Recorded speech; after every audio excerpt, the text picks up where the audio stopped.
thank you, every single person for coming out and supporting this event. I truly appreciate it. We are starting as usual on Black People time, but we made it. We made it. A little 17 minutes over. It's okay. Welcome to the first Make Black America Great Again event. I'm your host, Leo Dunson. When I first went down the rabbit hole of saying that I was going to make an event like this, people came to me and said, some people said, why don't you just call it Make America Great Again and just leave Black out? They wanted to know why I was saying again. Some people didn't like the term again. What does it mean again? I remember growing up and seeing, just in my neighborhood, seeing black mechanic shops. I remember seeing black-owned banks. Come on now, I'm preaching already, right? I don't want to go there, but I'm preaching already. I remember seeing, hearing, and reading about the Negro League and the Negro Baseball League. And so where we owned the basketball teams, where we owned the baseball teams. I remember these days when Black America was great. So it made me go down this rabbit hole of trying to figure out how can we make it that again. And so, and then people said to me, well, why don't you just call it Make America Great Again? They wanted me to leave out the part Black. But when you have a brother or a sister, we all live in an American family. We're all one people. But if your brother or sister is in poverty, it's beholden onto you to go to your brother or sister and try to help them, whether you got to give them a hand up. I'm not asking for a handout, but give them the information to how they can be in the same direction that you're in, so that their neighborhoods can look like yours, so that North Las Vegas can look like someone. See, that's all right. Y'all want to hear me. That's all right. Nobody hear me. That's all right. So when I went down this rabbit hole of capitalism, I wanted to figure out, and so a study came out. A study came out that said black wealth by the year 2053 is going to be at zero. We were talking about this at the beginning. They thought I made it up. They thought I made this up. I said, what? I didn't make the study. It came up. If you research did that, I didn't do it. So it was right, yeah. I was like, what? So it was actually a liberal-leaning site, not a conservative. Some of y'all know my political views. It wasn't a conservative site. It was a liberal-leaning site that put out that by 2053, black wealth is predicted to be zero. And so honestly, I was just shocked by it. I was like, man, what can I do to help? I don't want to just keep talking on YouTube and not coming up with solutions. So I brought a realtor here today to speak, right? Which I'm so happy and blessed that she came. And I also brought a credit consultant as well. And they're going to give us some insight on how we can make Black America great again. So given the disparities that we know exist, in the south side of Chicago versus the east side of Chicago, versus the west side of Chicago, to be honest. I went down this rabbit hole, like I said. So if you're here, black, white, or brown, you understand that making Black America great again will help to make the whole American family great again. All right, so I want to because I too sing America. So I want to first put my video on. Some of y'all might have seen this, but I want y'all to just see a little bit of what I'm talking about as far as making Black America great again. By 2053, black wealth is predicted to be zero. How can we rebuild Black America? How can we ensure that this ill-fated destiny never occurs? How can we make Black America great again? When President Trump said, "Make America great again," many took offense to this. They say that America has never been great for Black Americans. They say that just by uttering those words is a racist dog whistles to white supremacy, and that America was never and has never been great for Black people. I take contention with this. There was a time when Black Americans not only played basketball, but we owned the whole league. We were the coaches, players, executive staff, and most importantly, the team owners. There was a time when Black Americans owned hospitals and insurance companies. There was a time when there was little to no crime in Black neighborhoods. A time when Black family separation and divorce rates were much lower than that of whites. There was a time when Black America was great. There was a time when Blacks owned nightclubs. There was a time when Blacks owned casinos. There was a time when Blacks owned steel mills and factories. There was a time when Black America was great. There was a time when Blacks not only just played baseball, but we owned the whole league. There was a time when black Americans owned schools. There was a time when black America was great. There was a time when blacks policed our own neighborhoods. There was a time when almost all black families owned homes. There was a time when there was prosperity, peace, and love in black America. There was a time when black Americans were so liberated that a country was created, Liberia, meant to be a black America in Africa. And believe it or not, there was a time when black politicians actually went to Washington to fight on the behalf of black people and black neighborhoods. It is my hopes to help us get back to those times. It is my hopes to beat the odds and that black wealth never reaches zero, but instead black wealth climbs. Instead, black poverty starts to decline. Instead, black Americans get back to owning, back to loving each other again, by us bringing back jobs to our communities, creating businesses amongst ourselves, teaching each other about credit, assisting one another in real estate and home ownership, having entrepreneurship coaching, advocating for political policies that benefit us, policies where we see tangible results. We can't continue to complain. We can't continue to bicker amongst ourselves. We can't continue to blame the white man and the government. Let's come together once and for all and make black America great again.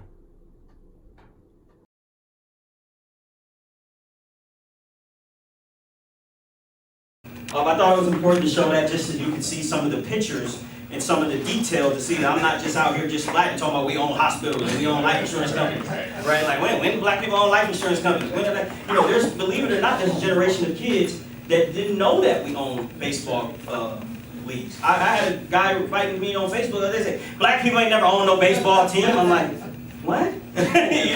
So there's people that this history is kind of like hidden knowledge in a sense. So I wanted to make sure that we talked about that. And most importantly, so this event was for me not to play the victim. Nobody wants to play the victim. We don't want to, we can go all day long saying that the disparities between us and white America, this is what it is, and it's the white man that held me down, it's the government. But I wanted to say, what can I do personally? Through the values, through personal accountability. So how can we be victorious? So I thought, starting this organization, Make Black America Great Again Foundation, where I start with helping one family, then maybe we can help, one man, one woman. From there, we would go on and helping others. So the Bible says that, look, they're like, oh God, I know I came for a sermon, right? The Bible says that a good name is worth more than riches, and that favor is worth more than silver and gold. So that your reputation is worth more than silver and gold. At this event, I wanted to target poverty, because I felt like poverty is one of the afflictions that's afflicting us today. I grew up in East Oakland, California, so I know personally what it's like to be in poverty. I was the poorest person in my whole family. They won't tell you that today, right? They forgot that, But I was the poorest person in my whole family. And so I know that poverty leads to crime. Poverty leads to family separation and divorce rates. Poverty drains hopes, reduces innovation and creativity. So I went down this rabbit hole of capitalism, and I wanted to know, how does one get out of poverty and stay out of poverty? And in America, it starts with your reputation or your credit. So you can't buy a car without good credit. You can't rent in certain areas without good credit. I found that out the other day. I said, now look, let me give me some trade line. No, I'm playing. So no, you can't rent in certain areas without having good credit. Certain jobs and careers, believe it or not, now check your credit just before hiring you. Certain cell phone companies won't give you a cell phone. So you can't get business loans. Now, obviously, if you got cash, you can do almost anything. But based on the wealth gap, we know that this isn't an option for many of us. So I went down this rabbit hole of credit. And I have my friend here, Maine, to speak on this. I personally took the journey myself with him and repaired my credit. So I know that he knows what he's doing. I know he knows what he's talking about. He's a great man, a credit consultant, a motivator, and he's here to discuss how you can repair your credit or build it for the first time. All right, can y'all please give him a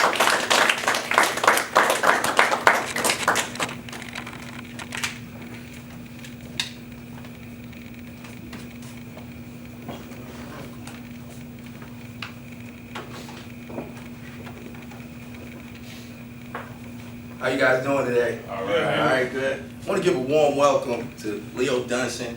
Great man. Give my hand clap.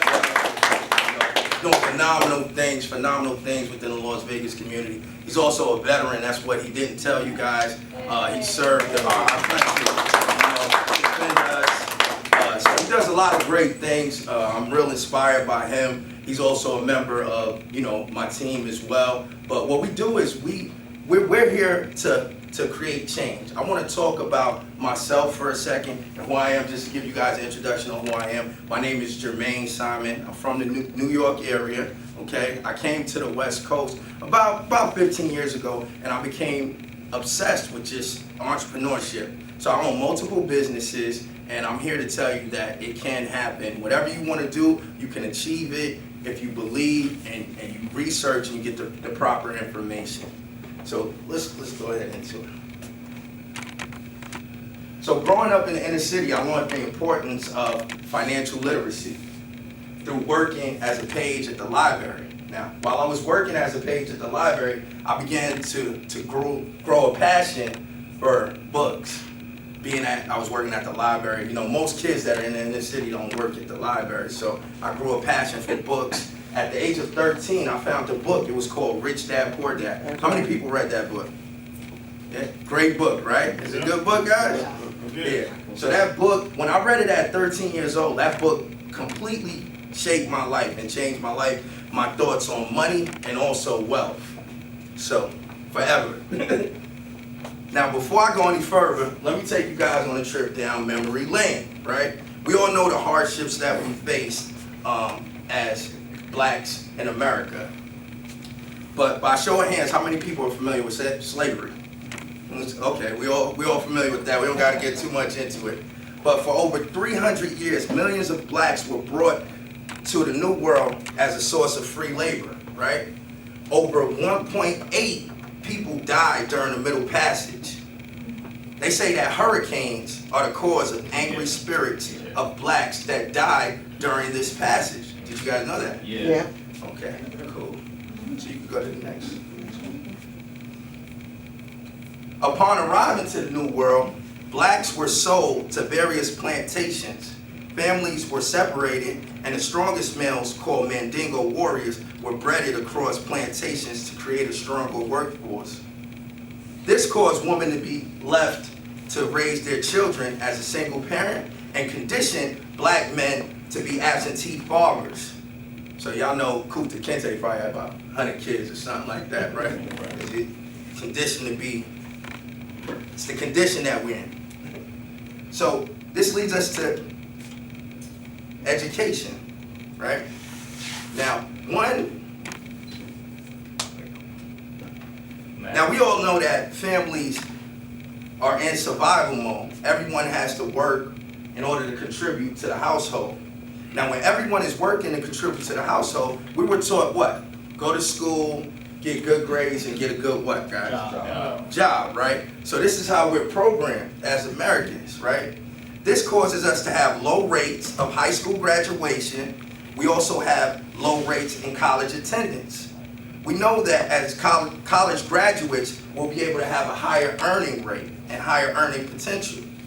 Now, even with the degree, you can look right here, as you can see, the wealth separation gap right there. So it's the inability to catch up that has prevented Black America from being able to create generational wealth. So how do we level the playing field?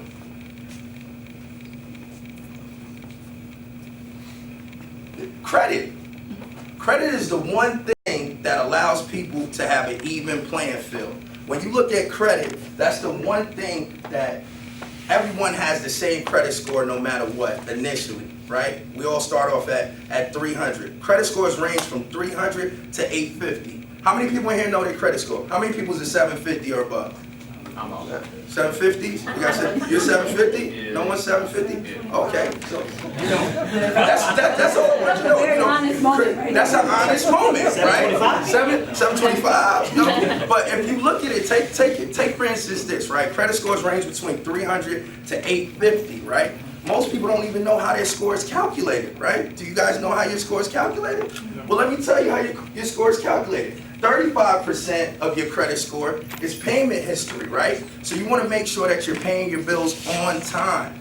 And we was always taught to, when we pay our bills, cut them up, put them inside a drawer, right? Forget about it, get rid of that card. We ran from debt throughout our whole life. Oh, I have cash, I'm gonna pay for it cash. No, credit, we need credit because it's gonna allow you to leverage, right? It's all about creating that leverage. So 35% is very important to pay your bills on time. If you miss one late payment, it could drop your score 50 to 100 points. So you wanna make sure you're paying your bills on time. Now, the other 30% is considered amounts owed, right? Now, your 30% on amounts owed, you have to think of it as a seesaw, right? So if your debt is high, your credit score is going to be low. It's like a seesaw, right? If you're paying your bills on time and your debt is low, your score is going to be higher. So we want to make sure that we're paying our bills on time and we're keeping our balances low. Then we have 15 and 10%, which is length of history, is actually 25% length of history.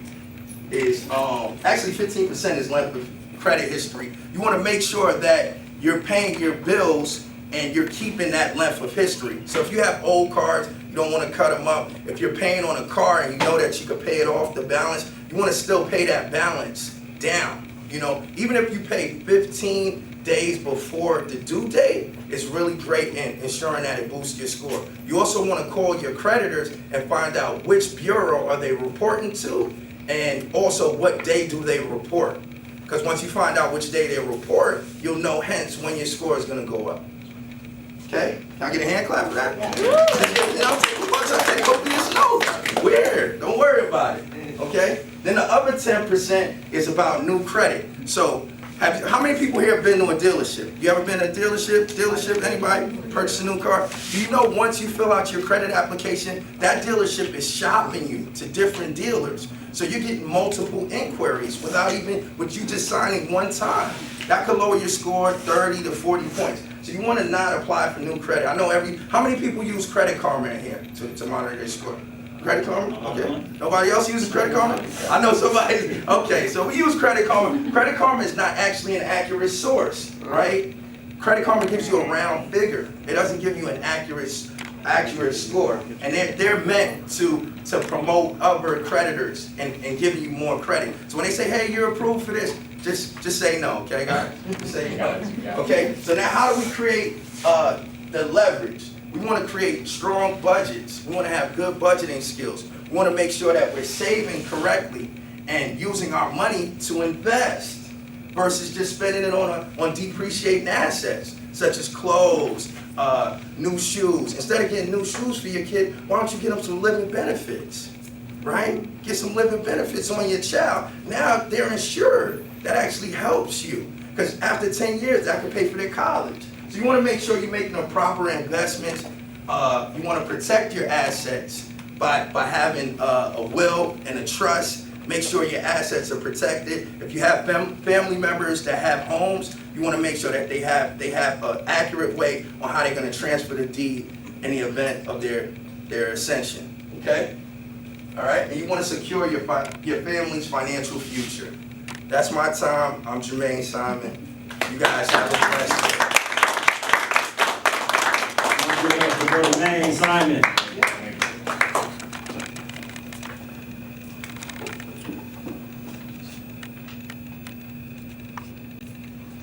So yeah, that's so true, right, guys? I mean, like I said, you got to have your reputation, right? And credit is your reputation. So that's why I thought it was so important to have Maine speak. If you guys want, at the end, you can get his card. He can help you if you need to build your credit from the beginning if you're just starting, or he can help you repair your credit as well. The American dream is to own your own land and produce your own crops. Yet, unfortunately, for many black Americans, this dream appears to be on a steady decline. The home ownership rate for black households ended in 2016 was 41%. That's near a 50-year low, according to the U.S. Census Bureau. See, I do got census, right? I made that up, right? I use statistics, right? Black home ownership has been on the low since that time. Since it hasn't been this low since housing discrimination was legal. However, with unemployment on as an all-time low, showing that we have some access to capital, I thought it was important to highlight how, coming from a low-income perspective, or any income perspective, one can get on the road to home ownership or to commercial real estate for business, which could repair the gap between us and other ethnic minority groups. With all that being said, I brought realtor Ashley Tillman here. She recently started her own real estate group called the Ashley Tillman Group, which is absolutely amazing. She also brought her friend with her. She's my actual business partner. She's an actual business partner with her as well. She's an actual realtor. She knows what she's talking about. She's an amazing person. I've been following her online on Facebook, seeing her progress.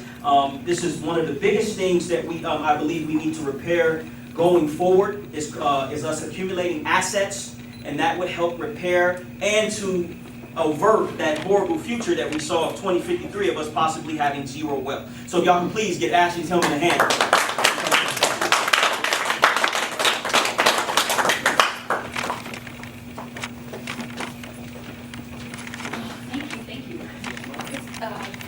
You guys can hear me, right? Yeah, absolutely. Mics make me nervous. So first and foremost, thank you for having me today. If my voice gets a little shaky, it's because I am a nervous speaker. But I was like, the information is too important to hold it within, so we got to get it out.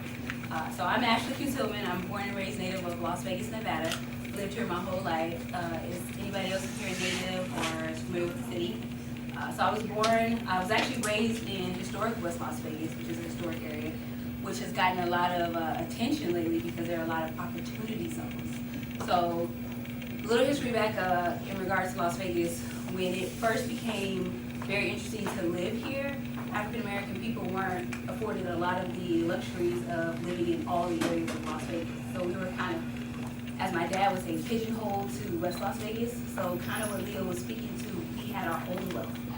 So how many people are familiar with Moulin Rouge? Yeah. So Moulin Rouge was actually a black-owned hotel casino in historic West Las Vegas. That's where a lot of the black performers went when they were done performing on the strip. So we could perform and give our money and be out on the strip, but we couldn't actually stay there. So we had to migrate back to West Las Vegas, so we created Moulin Rouge, and that's where a lot of the black performers, Sammy Davis Jr., all of them would go. So my voice is shaking, so bear with me. So for me, my roots are deeply rooted in West Las Vegas, 89106 to be specific. I'm from Vegas Heights. I went to elementary school at Joe Mackey Elementary School, which is River Estates. I went to West Middle School, which is also in historic West Las Vegas. And I met Cara actually at Botec High School, so my daddy kind of busted me out to get an education so I could have a trade. So I graduated from Botec High School, actually a double trade, drafting, accounting, and office technology. I'm like, it was so mean. And I actually stayed here. That's my only regret in life is I wish I would have went away to a HBCU, but I was scared. So I stayed here and I actually got my BS in communication. So I have been around real estate since I was 10. So I'm a second generation realtor. My mom is actually licensed. She got licensed in 1990. So I have been around the business all my life. I tell people I've been licensed since 2013, and I'm going to let Cara tell you a little bit about herself before we get into our spiel. Alrighty, my name is Cara. I am Ashley's business partner, also realtor, and I'm originally from California, Inglewood, California, and California is actually one of the largest states where there's more homeless people. And I didn't know until I got older that we just couldn't afford to live there. Like, we always had to live with a roommate or something, and my mom was always having to pass me over to her friends who had a better home, better living, than being able to be in California. So in 1992, our family had moved to Las Vegas. And so I grew up downtown Las Vegas and got a chance to really see Las Vegas grow and grow up here. So it's been about 27 years now, and I met Ashley in high school and everything. And so it's just the passion of being able to know where real estate is going from Las Vegas, starting from that time frame to what it is now is very important. And then I also didn't realize that I was also a generation from back in the day where blacks did own a lot of things. And so when I learned that about my own history, I felt more passionate about making sure that Black Americans really knew what they could have, and from what we've had in the past, we can have again. Yeah, and speaking to that, that's why I feel like I'm so passionate about real estate and ownership, because I've seen how great America has been, especially Black America. And before we jump into it, I kind of wanted to lay out some facts and some statistics, but Maine has already done that, and Leo has already done that. So I'll kind of reiterate it. Has anybody ever heard of the Sheba Report? The state of Black America in housing? Yeah. So, oh, you've heard of it. I'm a realtor. So I actually sit on the board of directors of NAREB, which is National Association of Real Estate Brokers. Going back down memory lane, long time ago, African Americans, we couldn't practice real estate, so we weren't allowed to be realtors. So I am a realtor today. I'm a part of the National Association of Realtors, but back then we couldn't. So we created our own trade organization, National Association of Real Estate Brokers, where we could help our people get into real estate and own and make sure we had that, access. So basically, we created something called Realtix. So it's not as huge as it is on the West Coast as it is on the East Coast, because I've been to some of these conventions, and let me tell you, it makes you proud to be part of NAREB. So how many people saw the summit that Diddy put on? The Revolt Summit. Oh, yeah, the Revolt, yeah. Yeah, okay, so this past weekend, not only was the Revolt Summit happening, are you familiar with the Black Caucus? So they just had their national convention in DC. So not only were we over in Atlanta representing, we were actually on Capitol Hill as well. So the Sheba Report is basically the yearly report that comes out, and it addresses the state of Black housing. Some of the stuff in this report is enough to piss you off, but my daddy always says, I'm gonna give you the facts to piss you off, so therefore he votes action. Action. Yeah. So I'm just gonna read a little bit of the executive summary so you guys can understand what's in this report. So it says, homeownership is a key vehicle for wealth accumulated in America. So according to the United States Census Bureau, I'm hitting up the Census Bureau too, so you understand it's fact, not fiction. 69% of an American household's net worth is attributed to the equity in its home. That's right. So if that's not enough to let you understand how important home ownership is, I don't know what else to tell you. Right. So that being said, like he said, 43%, that's our rate of home ownership as far as African Americans. That's okay until we find out that non-Hispanic or white Americans, they're sitting at 73%. So therefore, that gap is a little too wide for me, especially knowing that I have the information, Cara has the information, Lane has the information on the credit side to kind of close that gap. So basically today, we're just gonna go over the requirements that it takes to seek homeownership so that you're understanding of what you need to know and what you need to do to get there. I'm glad he did the credit part first because that is a huge part of it. And then one last statistic, right now, kind of speaking to what Leo was saying, African Americans, we're right at 40 to 43% as far as wealth goes. White Americans are 62 to 68%, and Asians are kind of leading the pack at 80 to 83%. So we really got to close the gap. One of the really, really powerful things that was said at that not economic summit, but the state of housing at the Black Caucus was he was saying, we don't really have a housing issue, we have an economic issue. So once we close the gap on economic literacy, then we can actually propel ourselves into the higher wealth percentage rate. So I'm gonna let Cara tell you about the requirements of homeownership. All right, so on the requirements are actually a very, few things that you just have to have. It's basic, It's so. very, very basic, but a lot of people, they're very afraid of, even knowing what it takes, thinking that it's gonna take a lot, and, some people just run away just from the fear of, owning something. But at the end of the day, it's, we all have to have a place to live. So the question is, do you want to pay for someone else to, pay for somebody else, or do you want to pay for yourself? And those are just the options that you have. So the requirements are this. you need at least 2 years at your job, and or in the same field. So about 2 years of that. 2 years tax returns. Also, for business owners, so there's a lot of people that are going into the entrepreneurship of things. And so they can also own too. But the way that they do that is you have to make sure that you have proof of income. So that's being able to file, at the time that you're supposed to file, as well as putting your money in the bank. So a lot of people, they like to work on cash and cash and cash and like great, but when it comes to being qualified for something, it's like, where's the proof? And unfortunately, whatever's in your mattress does not count. So being able to have those things, the other thing is also credit score. So Jermaine Simmons, he went over exactly, like in detail, what's needed. But I do have a question. Does anyone know what the minimum credit score is in order to acquire a home? 620. It was 680 for like a number. Okay. On a minimum, right? This is not what we're gonna say is like the bar to just go out and get a house. But the minimum is about 580. And technically for VA, so like our veterans, active duty, they can go all the way down to 500. High rate though. High rate, we're gonna touch on that. We're gonna Okay, touch on all that. right. That's why she said, we wouldn't tell you to do it. Yeah. We're Okay. different kind of realtors though, so. Okay, cool. Yeah, the whole purpose isn't just to jump in and own something without being able to have a foundation. And I think that that's very, very key when it comes to owning. Right. Another big question that we get is like, how much money down, do I need in order to own? And, the typical number on a minimum is between 6.5% to 10%. So for example, let's say that you were to get a home at about $280,000.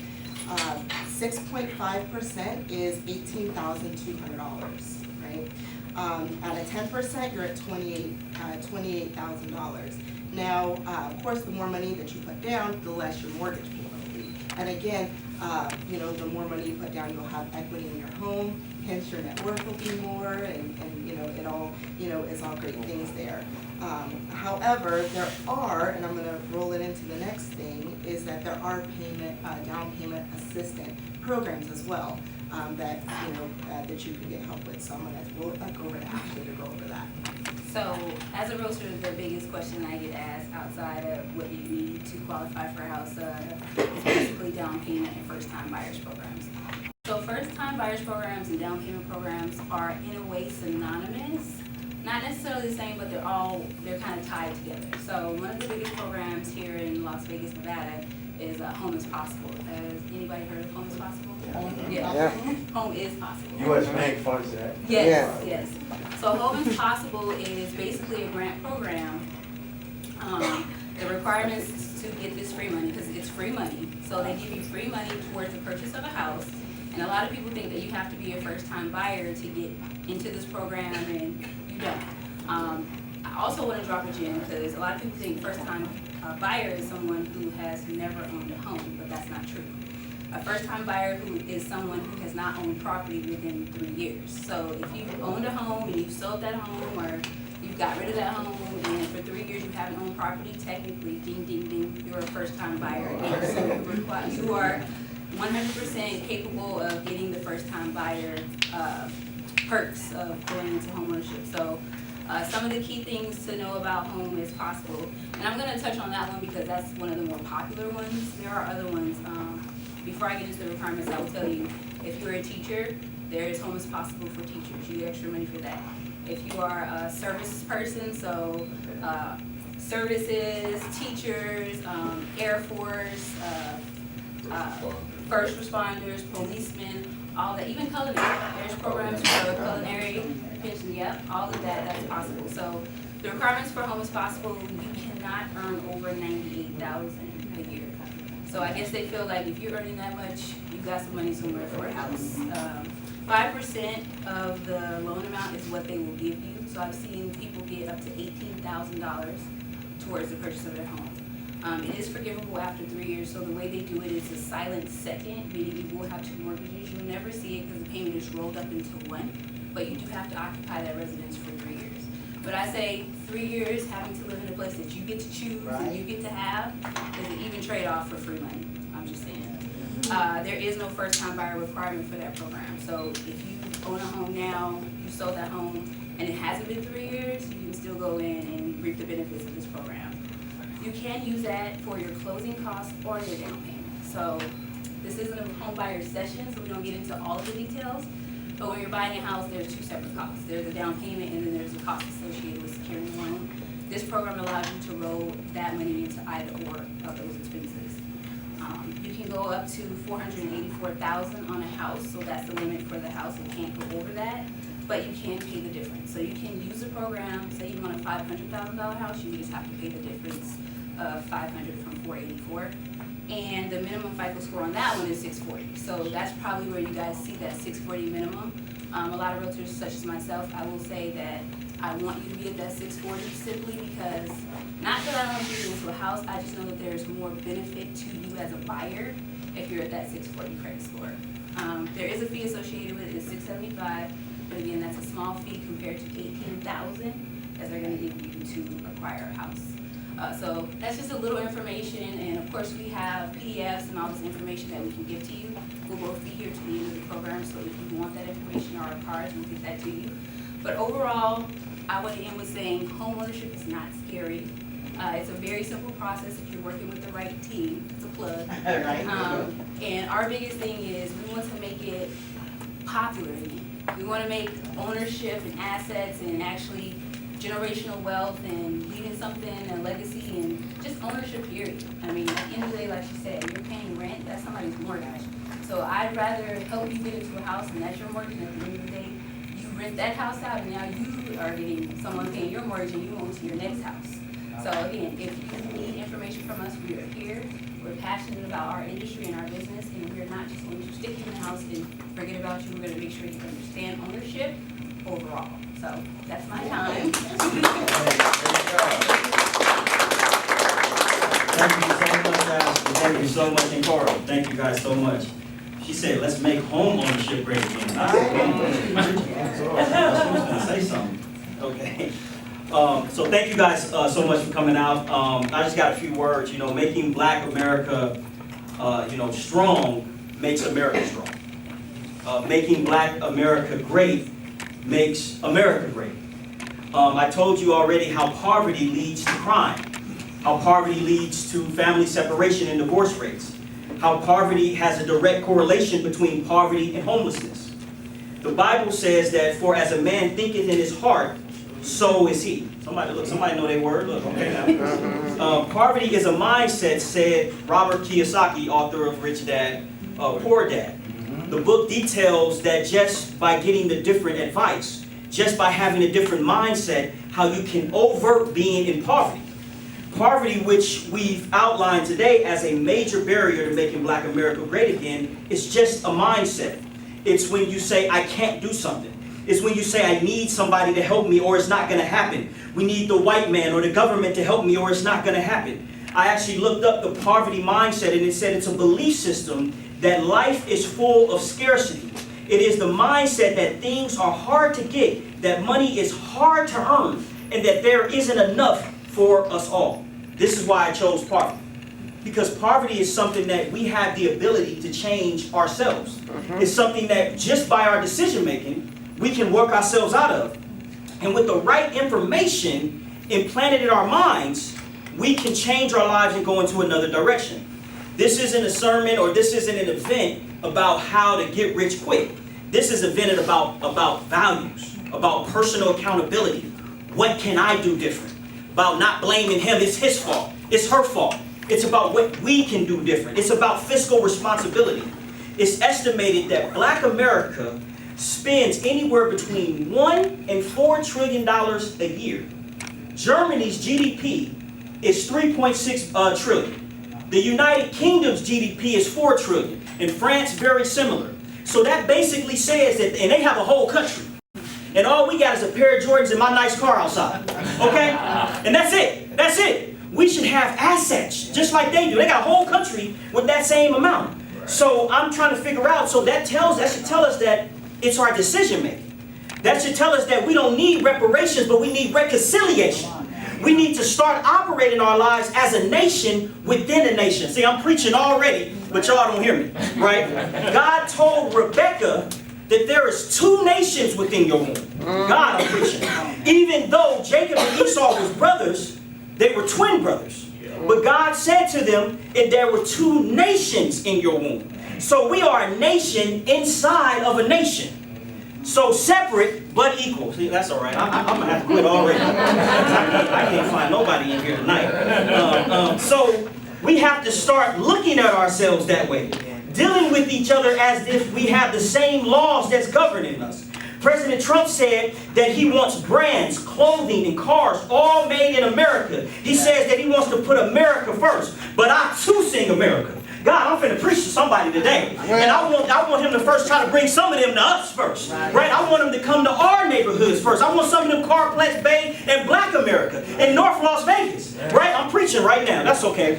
So if America is Rebecca, that's all right. Because see, they're going to say Leo a black separatist, and I'm going to be getting all this YouTube video. They're going to be all online going in on me. No, I'm a realist. And I've been to Summerlin. And I've been to Green Valley. I'm not going to play stupid with people. I've been to Beverly Hills. I've been to Tracy, California. And these areas are monolithically white, and I know plenty monolithically Hispanic areas, the east side of Las Vegas, right? And we know plenty monolithically black areas, right? Kind of northwest-ish, central-ish of Vegas, right? And I've seen the disparities myself firsthand. And so I understand that in versus the counterparts in the same cities. You can go sometime in the same exact city and see the disparities, just like here in Las Vegas. I was taking an African politics class, I'll never forget. And this guy said, America isn't, segregated anymore. Leo, what are you talking about? And I said, people self-segregate. And I don't want to go down this rabbit hole of saying this, but it's true. If you look at the east side of Las Vegas, it's monolithically Hispanic. Right. If you look at about the northwest of Vegas, it's mostly black. You look at the south, southwest, Summerlin, and Henderson, it's mostly white. And it's just a fact. Right? You go to any school any school lunchroom in America, and you will see this. Right where my daughter at. Give me an amen. Where's she at? Oh, my bad. My bad. So in order for our nation to be whole, again, it can't be one-sided. A house divided against itself will not stand. So to make Black America great again is to make America great again. So what am I saying? We are a nation within a nation. So we must start operating as such. Nations have laws. They don't kill each other. Right. Nations have states, cities, and treaties that do business with each other fairly. Nations pool resources together. We got to pool our resources. Nations patrol their own neighborhoods to ensure their safety. Nations create programs for their sick, their old, their widowed. Nations educate their children in the fields of study for suitable education and progress. And nations work together with other nations. So, together, let's make our neighborhoods safe again. Where the kids in Chicago can go outside like they play in Calabasas without being shot.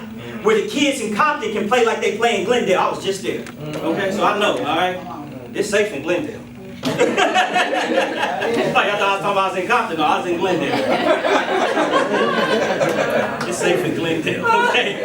I was out there like 1 in the morning, you know what I mean? It was cool, it was no problem. Let's bring black businesses back to our communities.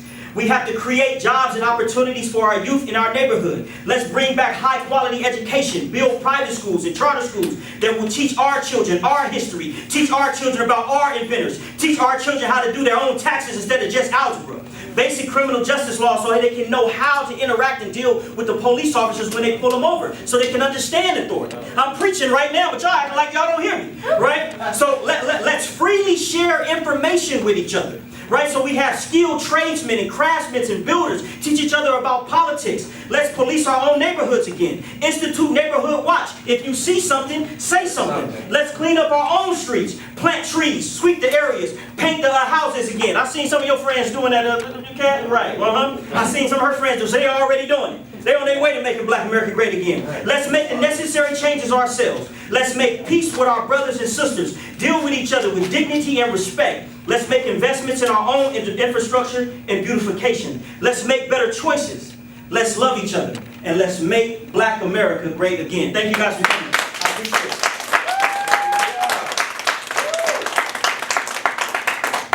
So, the event is over. If y'all want to network, y'all can network.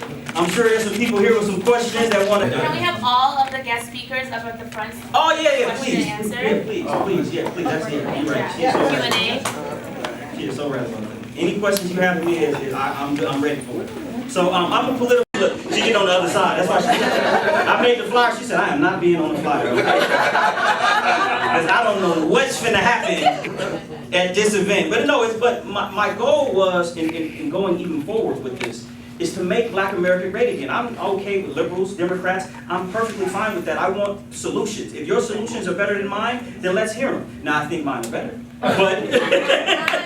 But if your solutions are better than the conservative solution, then let's hear them. Let's bring them to the table. Let's debate it. She mentioned the Revolt Summit. What the thing that I was most proud about of that whole event was the fact that they had liberals and conservatives on the same stage, and that they let them just go ahead and duke it out. We need to learn solutions from both. They did it right, didn't they? They did. We need solutions from both sides. If Killer Mike got something that he want to bring to the table, he need to bring it to the table. If T.I. got something, let him bring it to the table. If Candace has something, please let us all bring it to the table so that we can find solutions. Nobody wants this wealth to be at zero in 2053. We all have the same common interest, right? So that's my goal, and that was my goal for this event. Anyone that has any questions, please.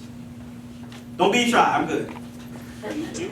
Oh, No, you need the mic if you don't need it. no, that's fine. Yes, absolutely. Well, I don't really have a question other than, when it comes down to the redlining laws, I wanted to find out how many people know who was, I guess, the political party that actually passed those redlining laws. Whoever the power. Whoever the party is. What year was it? 1934. It was a Democrat Party. FDR. Does anybody know how many Democrats were in the House at that point in time? I would guess they monolithically had a monopoly, given that FDR came in office and he probably had a sweeping wave.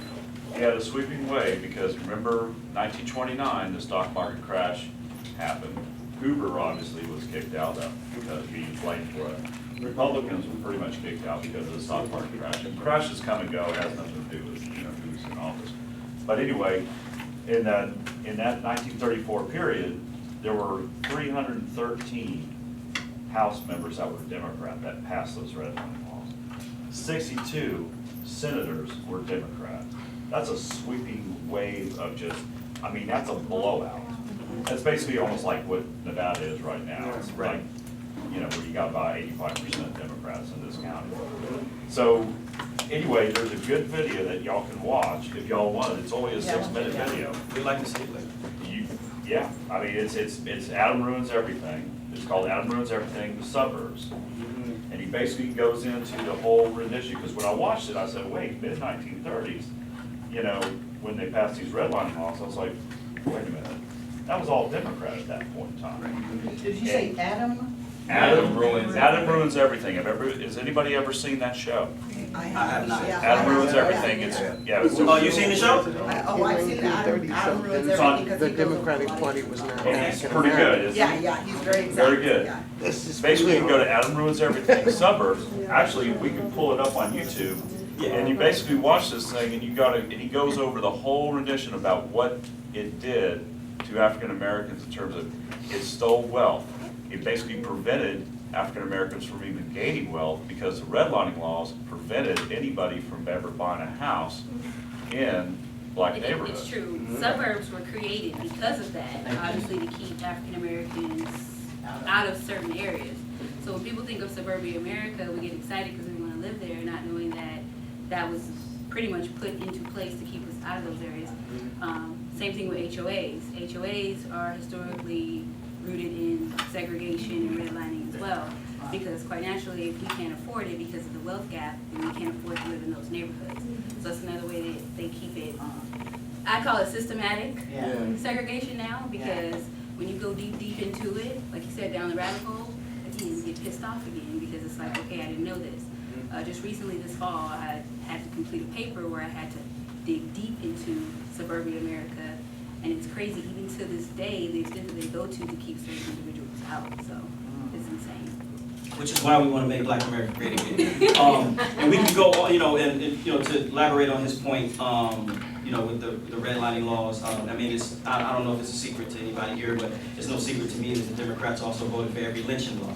The Democrats also voted against the Civil Rights Act, the Voting Rights Act, and the Fair Housing Act. Killed Abe Lincoln too. Right, so there's no secret, to me, this is sometimes a secret sometimes when black people hear that, because they're like, wow, we voted our whole life, we kind of de facto Democrat, at least I was born that way. So when we go down this history. No, African Americans were originally Republican. Right, no, that's a fact. With that time frame. Yeah, I'm saying born today, my baby boomer era, I'm born as a Democrat, but we're gonna let it go from here, and then we're gonna go down to him, and then we're gonna bring it back that way.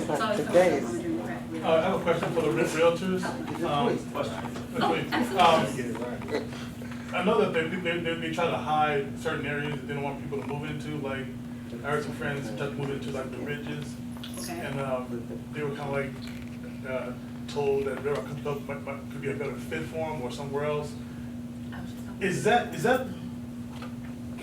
typical? Does it happen? A lot nowadays. It's just how they push them out to deny them access to certain areas like that. I'm gonna say as politically correct as I can, because that's how they teach us to be. Yes, But I will say, there are things like that. So that Sheba report is very important. I encourage everybody to read it because it basically breaks down all of the systematic ways that they try to keep you out of. So like, for instance, getting a house in the Ridges, you have certain realtors that will tell you that certain areas are better for African Americans. But like he said, if Black America is great, all areas should be great for us. But I have seen that, and I've heard that. I've had clients come to me and tell me that that's happening. So I guess the short answer is yes, it does happen. But that's why we are here and very passionate about it, to make sure that those types of things stop happening. Just in general. Yeah, and I was going to say she's absolutely 100% right. I actually read a study just morning about when the FHA loan was brought into place during the Fair Housing Act, and how there was a lot of predatory lending that led to kind of the destruction of Black America, given the fact that the FHA loan was saying, hey, you put 3% down. I'm sorry, when it first came, Fair Housing Act, they said you put $200 down and you can get a home. And then immediately we were foreclosing 2 and 3 years later, because we couldn't really afford them, and so that contributed to a lot of the things that you see in our community. And a lot of times, not these realtors, we weren't even alive back then, but a lot of times, I didn't do it. Right. The realtors would prey on Black America and tell them, hey, get this house here. If they wanted a house somewhere else, they said, no, you can, we'll for sure get you over here, and knowing that they couldn't afford it, and et cetera, et cetera. But let's get to the next question. Yeah. You said you were a Democrat before. What made you realize you were conservative? This is his walk away video. Right. Well, so I was the vice president of Young Democrats when UNLV when President Obama was president, and I was instrumental in helping him actually come to speak at UNLV. What was the thing that I guess I always felt like I was always conservative. I'm a Christian, hardcore Christian. Right. And so I was always conservative at my heart. I always tell people I'm kind of like Ronald Reagan. I didn't lead the Democrat Party left me. And so I felt like they went real far left on a lot of different issues that I didn't stand for. But most importantly, when I was in school, I started researching. So I started going down just to find out, what was the party stand for? Was there ever a switch in the 60s? Which there wasn't, for everybody, if y'all didn't know that. There wasn't no switch in the 60s. But there was this switch, and that all the racists left this party and went over there. Yeah, one day they just got up and said, you know what, I'm done, I'm leaving. You know what I mean? I ain't racist no more. I'm not racist no more. I'm not racist no more. I've been delivered. I feel something. No, them racists didn't leave, they stayed. No, I'm playing. But anyways, and we got studies to prove that. I can prove everything that I'm saying. But I started researching, and it's just the honest truth. When I found out that the Democrat parties mostly voted against the Fair Housing Act. They mostly voted against the Civil Rights Act. They mostly voted against the Voting Rights Act. As he mentioned, they voted for all the redlining laws. They voted for all the lynching laws.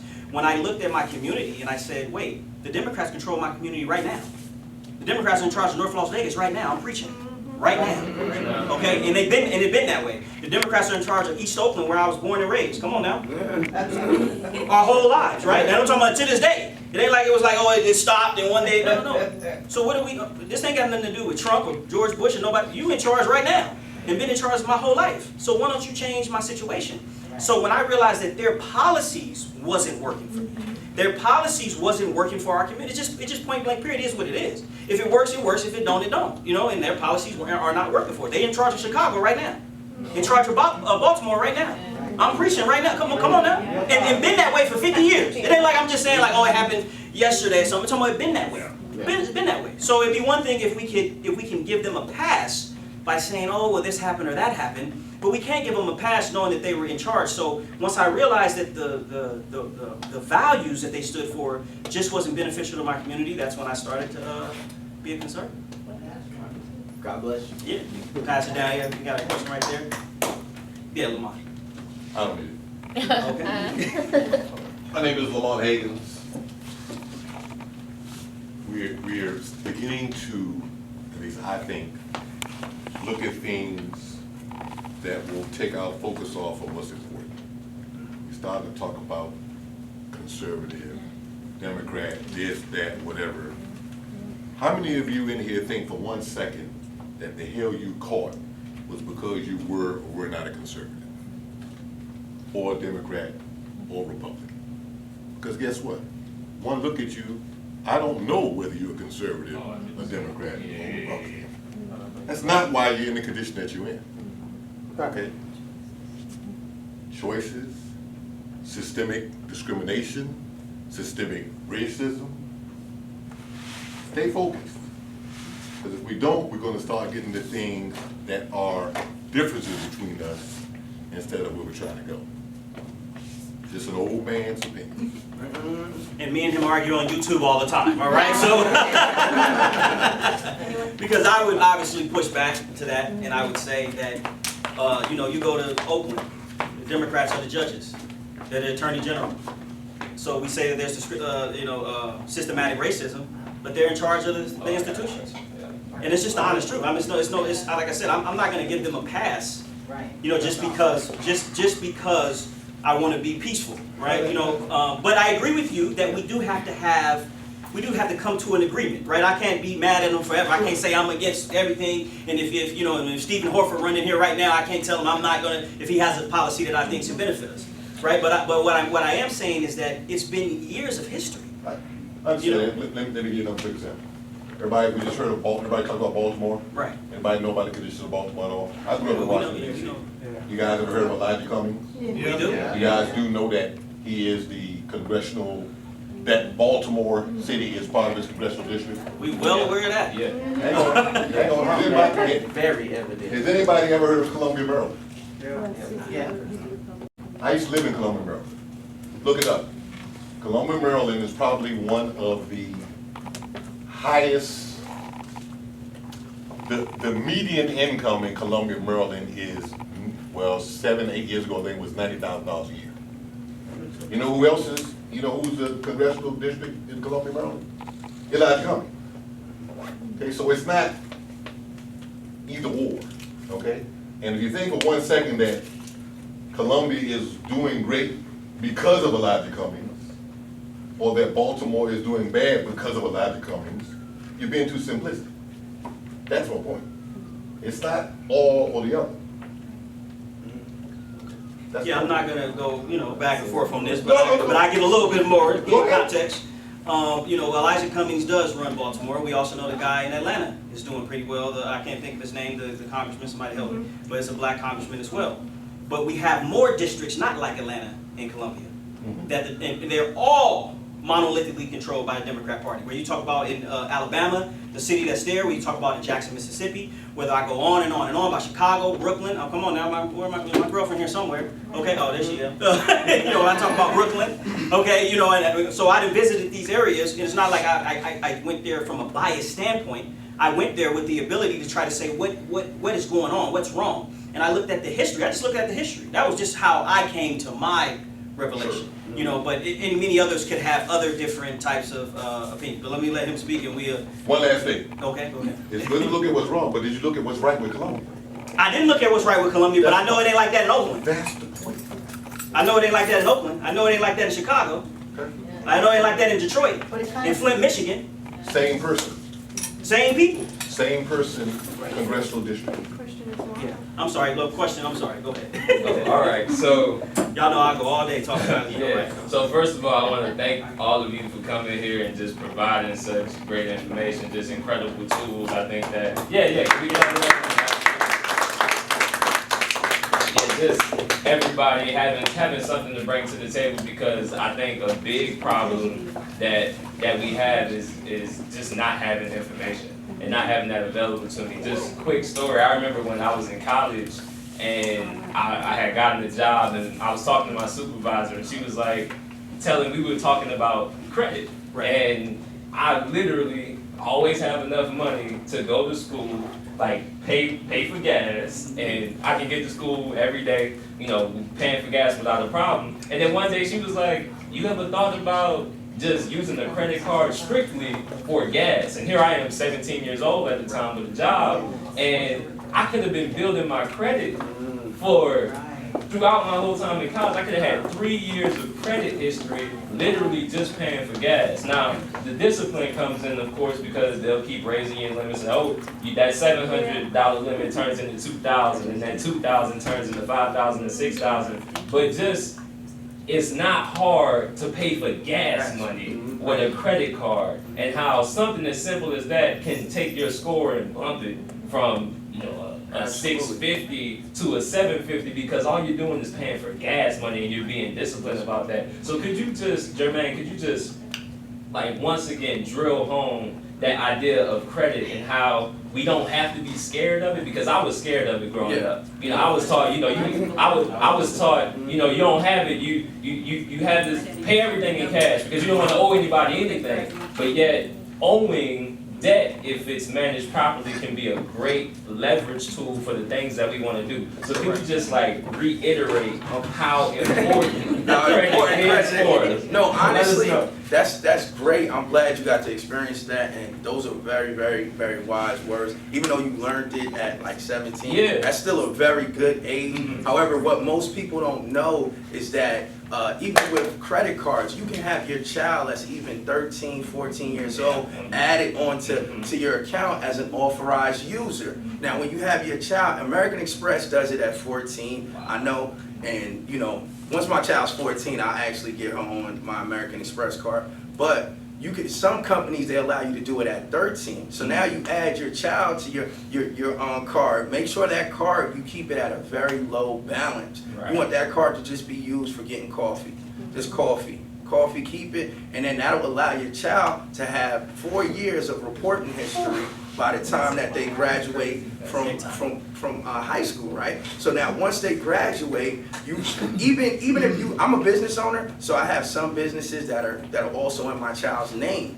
So you could put, a lot of people don't know, you can put a child on a business, right? Now they're establishing corporate credit and personal credit. By the time they graduate, they have a business, they have the knowledge, and they have the know-how. It'll be easier for them to get loans. So what people don't understand with credit, why it's so important, is because you have to start from somewhere. It just doesn't grow automatically. Right. They may give you a $500 credit card or something small initially, but you have to show that you're trustworthy and you're forthcoming and you're paying your bills on time, and then it'll extend your limits. And then once your limits get extended, then that'll allow you to go apply for business loans, to apply for personal loans, car loans, and it's a give and take system. So hopefully that'll add some value to your question.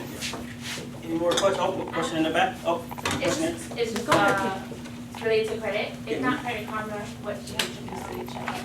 That's a great question. So there's a tool. It's called Smart Credit, which is a very, very good tool that I also could provide you with some more information on. And I also like to use Credit Check Total. So those are the two more accurate sites that I like to use when giving people an accurate score. And the good thing about them is, how Credit Karma only has TransUnion and Equifax. They don't have an experience score. This will allow you to have all three scores, and you can compare them in real time. So before you go to apply for credit, you already know, what your credit requirements are. What site you said you use? Because I need it. Credit Check Total and Smart Credit. So that's great, and I learned that 3-4 months ago about adding your kid, giving your kid a credit card so that way they have better credit. But in our culture, we really need to know the value of that, because I've seen the negative side of that, where moms and dads are putting their kids on credit and using that credit, and now those kids have bad credit by the time they're 18. And, can't even get a bus ticket on credit because it's so bad, right? So, point blank period, right? So, I think educating our community on how credit can be used properly will be ideal for our community. So, but thank you for mentioning that, because I just heard about that 2 months ago. I was like, yeah, this is great. I have a ton of other tricks too. Okay, yeah, I'm going to have a 16-year-old, so I figured I'll wait till she's 16 to... Don't wait. I don't know. Wait. Start Look at now. me, because my negative feel of credit cards have, because by the time I was in college, I had a $700 debt. Because they're like, here's a credit card, a $700 limit. Don't Christmas is around the corner. You want to keep it at 10 to 7% of whatever you use. So I have cards that I only use to get a cup of coffee, and I'll put it Right, and that's that education part, which I didn't know Just going in. Yeah, well, education, because I wish I would have, someone told me that, and then I would have said, okay, I don't need this, or let me build it better. Yeah. Thank you. You're welcome. Thank you guys so much for the questions. We got one more? Well, I have a question about the youth. So we're doing this Help Make Black America Great Again. And education is huge. And like a lot of these folks in here didn't know a lot of what you ladies and gentlemen were saying.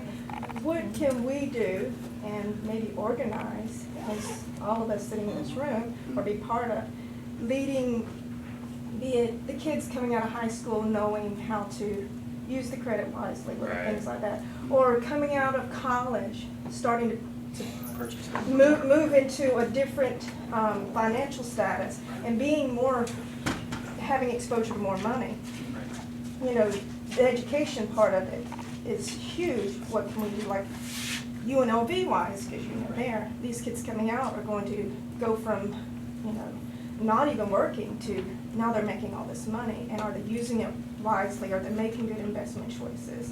And even high school, coming out of high school, picking a right field and not acquiring a debt through a student loan that they might not actually be interested in. There's little things, keeping their credit great, managing. Even touching on credit, how you can put your kids on credit cards. I mean, in order to purchase a house, technically you have to be 18, obviously, to get a loan. And right out of college, a lot of athletes, look at me, I'm thinking about Cowboys. I'm going to switch over to the Raiders next year, but I'm a Cowboys fan. But coming right out of college, you get these job offers, and right away you're able to buy a house. And a lot of kids are like, oh, I don't want a house right now. You don't have to live in a house.